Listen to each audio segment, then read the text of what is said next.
তখন হুজুর বলেন, হ্যাঁ, আপনাদের দাদার জন্য। আপনারা এটা কি জানেন বা শুনেছেন আপনাদের দাদা কবিরাজ ছিল? তখন সুমন ও তার বড় ভাই বলেন, হ্যাঁ, আমার বাবার মুখে শুনেছি আমাদের দাদা কবিরাজ ছিলেন। ওদের কথায় রহমত হুজুর বলেন, হ্যাঁ, আপনাদের কবিরাজ দাদার একটা ভুল কাজের জন্য এখন আপনাদের পরিবারের ওপর মরিয়ম পরীর অভিশাপ লাগছে। হুজুরের কথায় সবাই বলেন, হুজুর আমাদের সব ঘটনা খুলে বলেন তো। তখন হুজুর সবাইকে বলতে শুরু করে। সবার কথায় হুজুর বলতে শুরু করলেন। হুজুর বললেন, আপনাদের দাদা ওনার নাম কি? তখন সুমন বললেন, দাদার নাম ছিল জলিল। তখন রহমত হুজুর বললেন, আপনাদের জলিল দাদা যখন যুবক তখন উনি কবিরাজ ছিলেন না, অন্য সব সাধারণ ছেলে সাধারণ মানুষের মতো ছিলেন। জলিল দাদার একজন ভালো বন্ধু ছিল, ওনার নাম কি তোমরা জানো? তখন সুমনের ভাই বলল, হ্যাঁ, ওনার নাম করিম। আমার দাদা জলিল ও করিম দাদা ভালো বন্ধু ছিলেন, এটা নাকি গ্রামের সবাই জানতো। দুজনে যেখানে যেতেন একসাথে যেতেন, দুজনকে ঘিরে অনেকের স্মৃতি জড়িয়ে আছে। বাবা বলতো ওদের দুজনের কথা আমি ছোটবেলায় শুনতাম। সুমনের বড় ভাইয়ের মুখে কথাটা শুনে হুজুর বললেন, হ্যাঁ, তোমরা ঠিকই শুনেছ, ওরা দুজন খুব ভালো বন্ধু, আড্ডা দেয়া, খেলাধুলা করা, হাট বাজার সবকিছুই করতে একসাথে। আগেরকার যুগে মানুষজন রাস্তাঘাট এতটা উন্নত ছিল না, বেশিরভাগ সময় মানুষেরা হেঁটে হেঁটে চলাফেরা করত। একদিন পাশের 2 গ্রাম পরের গ্রামে যাত্রাপালা বসে।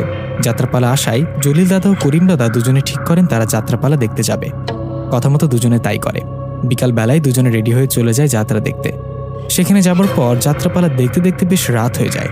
তখনকার সময় রাত 8টা-9টা মানে অনেক রাত। দুজনে যখন বুঝতে পারেন খানিকটা বেশ রাত হয়েছে, তখন দুজন বাড়ির উদ্দেশ্যে রওনা করেন। জ্যোৎস্না রাত, তাদের হাঁটতে সমস্যা হচ্ছিল না। দুজনে গল্প করছে আর হাঁটছে। দুজনে হাঁটতে হাঁটতে হঠাৎ একটা গাছের নিচে দুটো সাপকে দেখতে পান। সাপ দুটো ছিল অন্য সাপকদের থেকে আলাদা। এগুলো একদম সাদা রঙের সাপ। এরকম সাদা সাপ দেখে দুজনে বেশ অবাক হন। সাপ দুটো তাদের যাবার রাস্তায় দাঁড়িয়ে তাদের দিকে ফনা গুলে দাঁড়িয়ে আছে। এ দেখে করিম সে কি করে, পাশে থাকা একটা গাছের ডাল ভেঙে সেই সাপ দুটোকে আঘাত করতে থাকে। এমন অবস্থায় জলিল দাদা করিমকে বলে, এই কি করছিস, মারিস না, থাম। কথাটা বলে সে করিমের হাত থেকে লাঠিটা কেড়ে নিয়ে করিমকে বলে, আরে সাপ দুটোকে মারছিস কেন? রাত্রেবেলা না জেনে কোনো কিছুকে আঘাত করা ঠিক না। তাছাড়া সাপ দুটোকে দেখ কতটা সুন্দর, এরকম অদ্ভুত সাপকে আগে কখনো দেখেছিস? কথাটা বলে জলিল দাদা সাপ দুটোকে একটু ঝোপঝাড়ের মতো জায়গায় রেখে পাশের নিচু জমি থেকে পানি এনে সেই পানি সাপ দুটোর উপর ছিটিয়ে দিলেন। এভাবে বেশ কিছুক্ষণ পানি ছেটানোর পর সেখানে সাপ দুটোকে রেখে ওরা বাড়িতে চলে গেলেন। রাস্তায় আর তাদের সাথে কিছু ঘটেনি, সব স্বাভাবিক ছিল। এই ঘটনার 2 থেকে 3 দিন পর একদিন বাজার থেকে বাড়িতে ফিরছিলেন জলিল দাদা। সেদিন বাজার থেকে ফিরতে ফিরতে সন্ধ্যা পেরিয়ে রাত হয়ে যায়। জলিল দাদা বাড়িতে আসার সময় হঠাৎ তার সামনে বিশাল বড় একটা অবয়ব দেখতে পায়। অবয়বটার পরনে ছিল সাদা জুব্বা আর চুল ও দাড়ি ছিল অনেক লম্বা। রাতের বেলা এরকম বিশাল আকারের অবয়ব দেখে জলিল দাদা ভয় চিৎকার করতে যাবে, ঠিক তখনই সেই অবয়বটা নরম কণ্ঠে বলে ওঠে, জলিল, ভয় পেও না, আমি তোমার কোনো ক্ষতি করব না। আমি তোমার সাথে দেখা করতে আসলাম কারণ তোমাকে ধন্যবাদ দিতে। তুমি আমার বড় একটা উপকার করেছ। সে অবয়বের কথায় জলিল দাদা সাহস করে বললেন, উপকার? আমি আবার আপনার কোন উপকার করলাম? তখন সে অবয়ব বললেন, মনে করে দেখো, আজ থেকে 2-3 দিন আগে রাতের বেলা তোমার বন্ধু যখন দুটো সাপকে আঘাত করছিল, পরে তুমি সেই সাপ দুটোকে ঝোপঝাড়ে রেখে দিয়েছিলে। তুমি তোমার বন্ধুকে বাধা না দিলে ওই সাপ দুটোকে মেরে ফেলতো। সে সাপ দুটো নর্মাল কোনো সাপ ছিল না, সে সাপ দুটো ছিল জিন। ওরা আমার 2 ছেলে, আমি হলাম জিনের সর্দার। তুমি আমার ছেলেদের বাঁচিয়েছ, সেজন্য তোমাকে ধন্যবাদ দিতে আসলাম। তোমাকে অনেক ধন্যবাদ।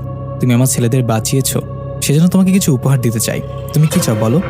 সে জিন সর্দারের কথায় জলিল দাদা বললেন, না না, আমার কিছু চাই না, উপকারের প্রতিদান হিসেবে কিছু নিতে নেই। জলিল দাদার কথায় সেই জিন সর্দার খুশি হন আর জলিল দাদাকে বলেন, জলিল, তোমাকে আমি একটা কয়েন দিলাম, এই যে নাও। আর তোমাকে কাল থেকে কবিরাজি শেখানো হবে, সেটা আমার অনুগত জিনেরা তোমাকে শেখাবে। তুমি কবিরাজি শিখে মানুষের উপকার করবে। তোমাকে যে কয়েনটা দিলাম তুমি এটা সবসময় তোমার সাথে সাথে রাখবে। তুমি কবিরাজি করবে, তোমাকে সাহায্য করব আমি। তুমি শুধু জিন পরি ধরা কারো বাড়িতে যাবে, বাকি যা করার লাগে আমি করব।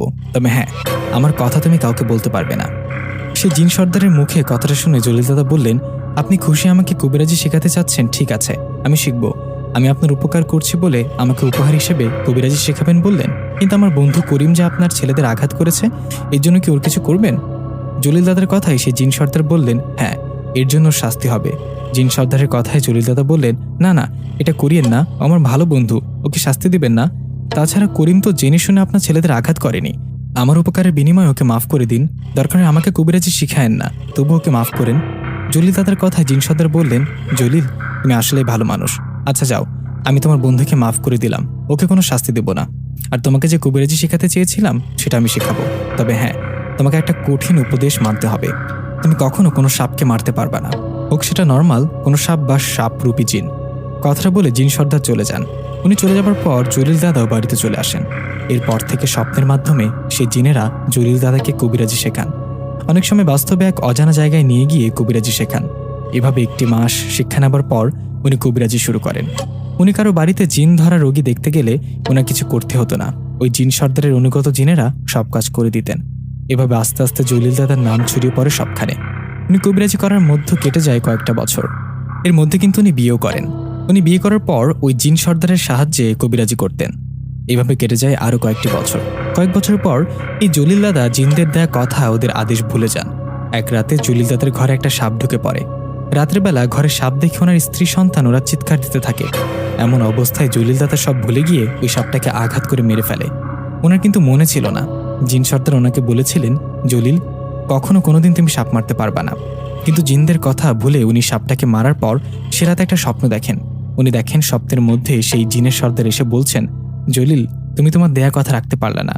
তুমি আমাদের কি কথা দিয়েছিলে মনে আছে? তোমাকে আদেশ করেছিলাম তুমি জীবনে কোনোদিন কোনো সাপ মারতে পারবা না। তুমি আমাদের আদেশ রাখতে পারোনি।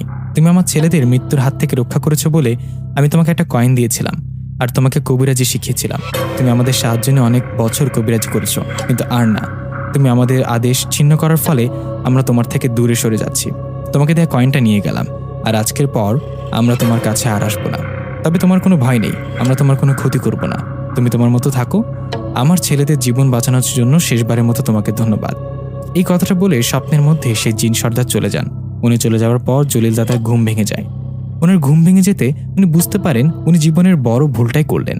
জিন সর্দার এসব বলার পর ওনার মনে পড়ে যায়, আরে ঠিকই তো, ওনারা তো আমাকে বলেছিলেন যে আমি যেন কোনো সাপকে না মারি। আমি তো ভুলে গিয়েছিলাম, কেন যে সাপটা মারলাম।